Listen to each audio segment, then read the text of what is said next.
मनोज जी, जावेद साहब को चर्चा में शामिल होते। जावेद साहब, गुजरात में बड़े पैमाने पर एन वक्त पे तबादले हुए। आपकी पार्टी के 2-4 लोगों ने थोड़ा बहुत उठाया, लेकिन उसके बाद मसला वहीं का वहीं है। वहां की सरकार करे भाई चुनाव आयोग के निर्देश पे सारे तबादले हुए एक साथ।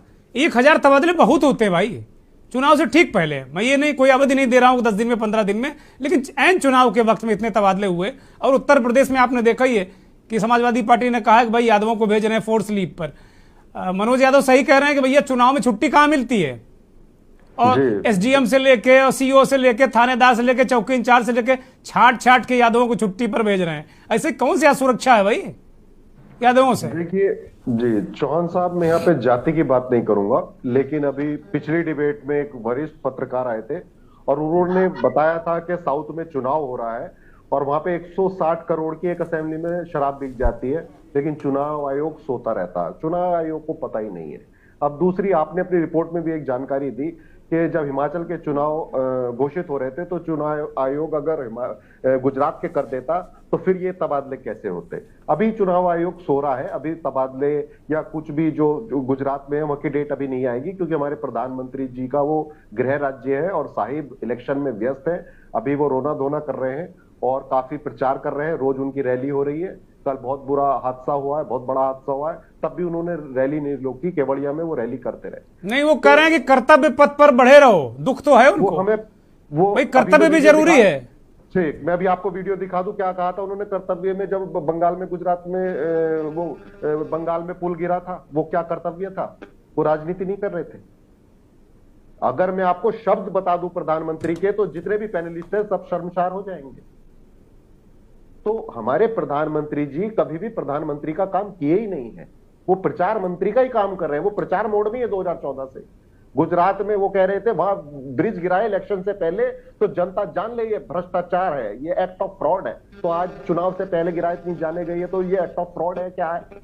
तो दूसरी बात मैं कहना चाहूंगा, चुनाव आयोग जो है, बार बार विपक्ष के लोग शिकायत करते हैं, काफी शिकायतें जाती हैं, लेकिन कोई भी एक्शन नहीं होता। ये बहुत छोटा मुद्दा आपने उठाया चौहान साहब के इतने तबादले हुए। हम तो ये कब से कह रहे हैं कि सारी जितनी भी कॉन्स्टिट्यूशनल इंस्टीट्यूशन है हमारे, जितनी भी संस्थाएं हैं, सब पे इन्होंने कब्जा कर लिया है और उसको जबरदस्त डरा रहे हैं और चला रहे हैं। आप संस्था का नाम लीजिए, मैं बता देता हूं।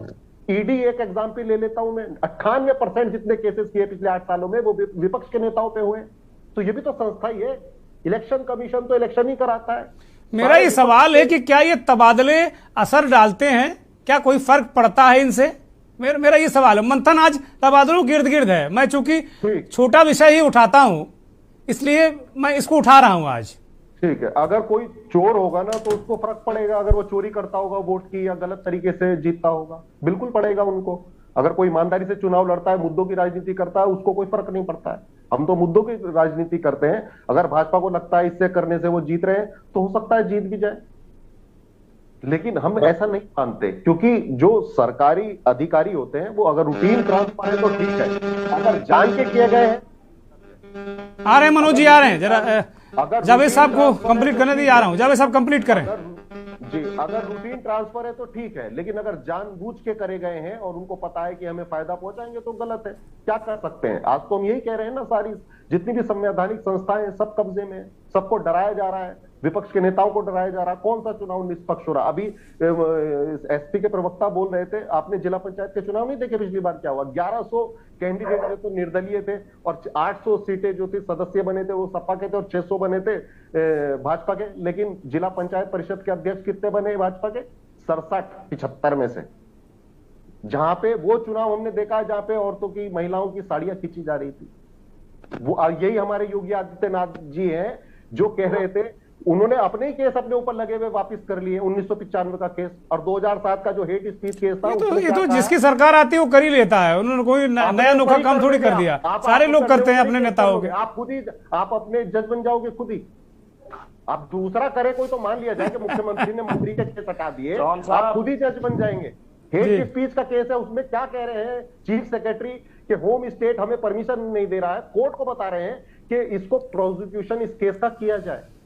तो ये तो उदाहरण है। और आपने अपनी रिपोर्ट में, चौहान साहब आपसे मैं सहमत नहीं हूं, आपने एक बात बोली थी कि यहाँ पे क्राइम, लॉ एंड ऑर्डर पे बहुत अच्छा काम हुआ है। मैं आपको बताना चाहूंगा, एनसीआरबी की भी रिपोर्ट आई, 3717 मर्डर उत्तर प्रदेश में नंबर 1 है मर्डर में।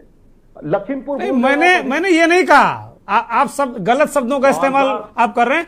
मैंने कहा कि माफियाओं के घर, हमने कहा बहुत सारे घर गिरे हैं, बहुत जगह बुलडोजर चला है, आप रिकॉर्डेड देख लीजिएगा। मैंने कहा बहुत सारे घर गिरे हैं, बहुत सारे लोग मरे हैं, बहुत सारे लोगों के घुटनों में गोली मारी गई, ये कहा हमने। ठीक ठीक ठीक, लेकिन अगर आपने संविधान पढ़ा है, अगर आप भारतीय जुडिशरी में विश्वास रखते हैं तो ये इलीगल है, इनवैलिड। आलोक जी ने कह दिया ना, वो तो हर आदमी को अपना मत रखने का स्वतंत्रता है। बिल्कुल हाँ, लेकिन अगर आप